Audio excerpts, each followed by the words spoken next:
एक ट्रेन एक खंभे को 5 सेकंड में तथा एक प्लेटफॉर्म को 15 सेकंड में पार कर लेती है। भाई एक तो खंभा है और एक प्लेटफॉर्म है, ठीक है। मान के चलिए ये प्लेटफॉर्म है, इस तरह से ये प्लेटफॉर्म है, ठीक है। कोई ट्रैक है वहाँ प्लेटफॉर्म के पास, जैसे आप रेलवे स्टेशन जंक्शन पर जाते हो तो वहाँ पर प्लेटफॉर्म है।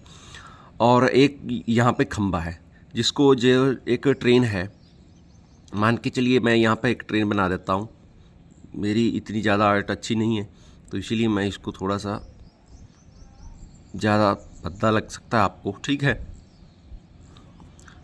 ये ट्रेन है और ये ट्रेन जा रही है यहाँ से यहाँ तक, आगे बढ़ेगी, यहाँ इधर आगे पास कर जाएगी।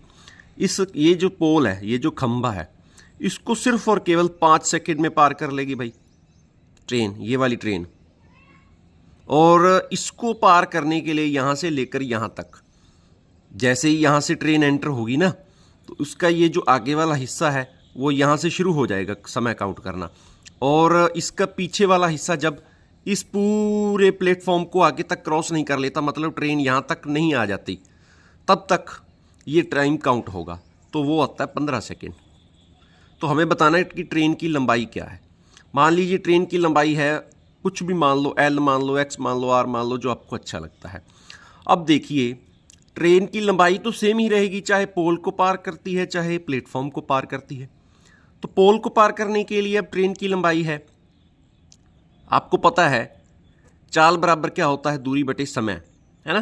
क्या होता है, दूरी बटे समय। तो दोनों चालें तो दोनों ही बराबर हैं। क्या है भाई, चाल तो दोनों बारी बराबर रहेगी। उन्होंने ये तो बोला ही नहीं कि ट्रेन की जो चाल है वो प्लेटफॉर्म को पार करने के लिए कम या ज़्यादा हो गई, या खंबे को पार करने के लिए ट्रेन की चाल में कुछ फ़र्क आया।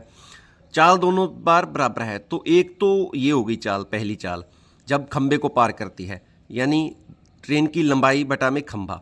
अब खंबे की क्या लंबाई काउंट करोगे आप? ज़्यादा से ज़्यादा खंबे की जो चौड़ाई होती है वो मान के चलिए ज़्यादा से ज़्यादा 2 फीट 4 फीट ज़्यादा से ज़्यादा हो सकती है। खंबा इतना बड़ा चौड़ा तो नहीं होता, 1 फीट का खंबा हो सकता है ना। तो जब प्लेटफॉर्म की जो 1200 मीटर है, यहाँ पे लिखना था हमने प्लेटफॉर्म 1200 मीटर प्लेटफॉर्म है भाई, 1200 मीटर है। और ट्रेन की तो ये प्लेटफॉर्म की तो है दूरी भाई, मैं सही आपको बता दूं कि इसकी जो दूरी है वो 1200 मीटर है। तो अब यहाँ पर देखिए क्या करना है, यहाँ कैसे करना है आप लोगों ने। तो हम इसको लिखेंगे कैसे, जब एक तो हो गया कि ट्रेन की दूरी बटा में उसके द्वारा लिया गया समय, तो पोल को पार करने के लिए जो चाल आ जाएगी। अब बराबर में क्या लिखना है, प्लेटफॉर्म की कुल दूरी कितनी है 1200, और ट्रेन की अपन ने दूरी कितनी मानी थी, लंबाई मानी थी L, ठीक है। और अपॉन में कितना समय ले रही है, 15 सेकंड का। भाई यहाँ पर थोड़ा सा ध्यान देने वाली बात यह है कि जब ट्रेन प्लेटफॉर्म को पार करेगी, 1200 मीटर ट्रेन प्लेटफॉर्म हो गया एक तो, और एक ट्रेन की खुद की लंबाई होगी, वो भी तो उसको क्रॉस करने में उसको अलग से समय लगेगा। अगर देखिए यहाँ से 1200 मीटर है और मान लीजिए ये ट्रेन की लंबाई है, तो मतलब ये लंबाई भी तो इसके साथ ही ऐड होगी ना। ये चीज़ होती है, आप बेसिकली पढ़ी जाती है। तो और उसको प्रॉपर पार करने के लिए 15 सेकंड का समय लेती है। तो अब हम इनको बराबर रखेंगे, ये भी चाल और ये भी चाल।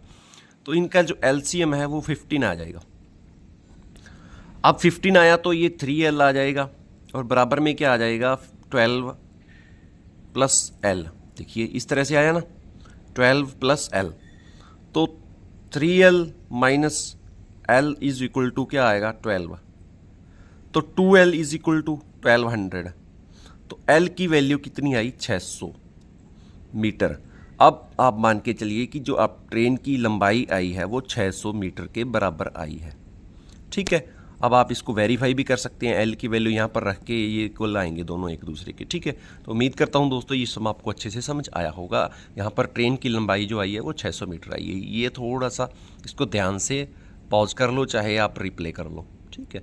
लाइक कमेंट और शेयर जरूर कर देना, और फॉलो भी करना भाई साथियों।